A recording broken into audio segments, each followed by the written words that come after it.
Regardless of how tense presidential politics may become, at least the nation can anticipate the conclusion of the campaign season once the polls close on November 8th. This wasn't always true in America. Before the 1848 election, states were permitted to hold their voting at any time over several weeks.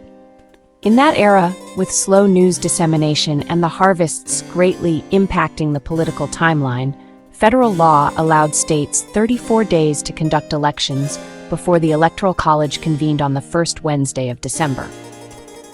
In those early elections, voting typically began in late October or early November, but only twice, 1800 and 1828, did polls open on Halloween. The 1828 election was especially contentious and historically important, featuring the populist Democrat Andrew Jackson defeating the Whig incumbent John Quincy Adams. Though the nation was still in its infancy, the 1828 election solidified the two-party system and marked the rise of personal attacks and targeted rumor campaigns. Adams supporters branded Jackson, the eventual victor, a war criminal, and labeled his wife Rachel an adulteress. This surge in hostility was fueled by the growth of party-affiliated press outlets that heavily relied on innuendo and conspiracy theories. The situation was already bleak for the approximately 700 Muscogee Creek people packed onto the small steamship Monmouth on the dark night of October 31st, 1837. After the majority of the Muscogee Creek community had been forcibly removed from their lands in the southern United States following the Second Creek War, a few had been permitted to remain while their families fought the Seminole in Florida. Once those fighters returned, the remaining Muscogee Creek were placed on boats, including the Monmouth, to be taken up the Mississippi River. As the overcrowded Monmouth traveled north of Baton Rouge, it collided with another steamship, the Warren, which was towing a boat named the Trenton.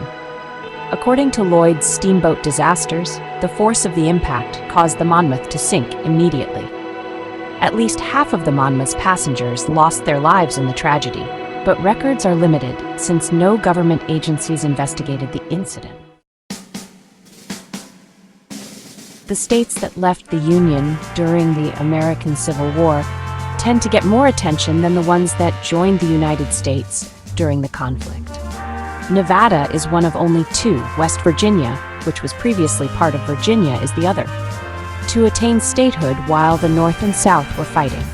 One common explanation for Nevada's admission is that Abraham Lincoln and the Union needed the Silver State's mineral wealth. Not exactly. Nevada was already a Union territory, so Lincoln had the silver. What Lincoln actually needed were Nevada's votes, both in the upcoming 1864 presidential election and for the push to end slavery with ratification of the 13th Amendment. One of the Great War's lesser-known clashes, the Battle of Beersheba, is revered by cavalry enthusiasts and Australian World War I buffs. That's because as the sun set on a day of fierce skirmishes in the Negev desert, a brigade of Aussie light horsemen staged the last great cavalry charge and helped secure a pivotal victory for the Allied powers. After 3 years of bloody stalemate and fruitless conflict across Europe, the Allied powers had almost nothing to show for it. The recent introduction of American troops had failed to break the deadlock on the continent, and in fall 1917, it looked like another year of fighting with no measurable gain. But the offensive at Beersheba, 50 miles south of Ottoman-controlled Jerusalem, ended the stalemate in the Middle Eastern theater and breathed new life into the British war effort. After the British-Egyptian Expeditionary Force, comprised of troops from England, Scotland, Australia, New Zealand, and India, broke the Turkish lines at Beersheba, the Allies pushed deeper into Palestine and eventually captured Jerusalem in December.